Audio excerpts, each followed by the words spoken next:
కూటమి అధికారంలోకి రావడానికి కీలకమైన పాత్ర పోషించిన వాటిలో 6 గ్యారంటీలు.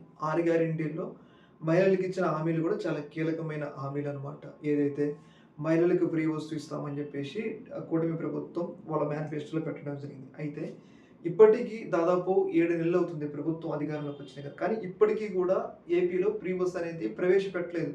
అయితే దీని మీద లోకేష్ గారు ఒక మహిళలతో మాట్లాడుతున్న సందర్భంలో, ఒక ఇంటరాక్షన్ సందర్భంలో ఒక మహిళ చాలా ధైర్యం చేసి ఆ ఒక్క ఇష్యూనైతే అడగడం జరిగింది. ఆమె ధైర్యానికి మనం మెచ్చుకోవచ్చనమాట. ఒకసారి ఆ వీడియో చూడండి.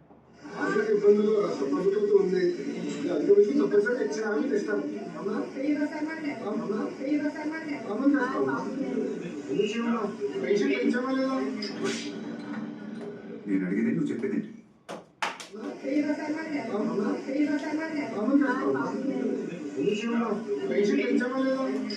చూసారు కదా, మహిళల్లో ఈ ధైర్యం ఉండాలి. అంటే మనం టీడీపీ పార్టీని ఎక్కడే విమర్శించట్లేదు కానీ ఈ ధైర్యం అనేది మహిళల్లో ఉండాలి. అంటే మీరు మాకు ఇచ్చారు కదా, హామీలు ఇచ్చారు కదా, మరి ఆ హామీలు అమలు చేయండి అని చెప్పేసి ఆమె క్లియర్గా అడగడం జరిగింది. యాక్చువల్లీ ఏంటంటే ప్రభుత్వం మహిళలే కాదు, ఏ ప్రభుత్వం తెలంగాణ అయినా జగన్మోహన్ రెడ్డి ఉన్నా ఎవరున్నా కానీ మన హామీలు వాళ్ళు ఏదైతే ఇచ్చారో మనం గట్టిగా అడగాలి. ధైర్యం కలిగితేనే వాళ్ళు ఈసారి అమలు చేసి హామీలు ఇస్తారనమాట.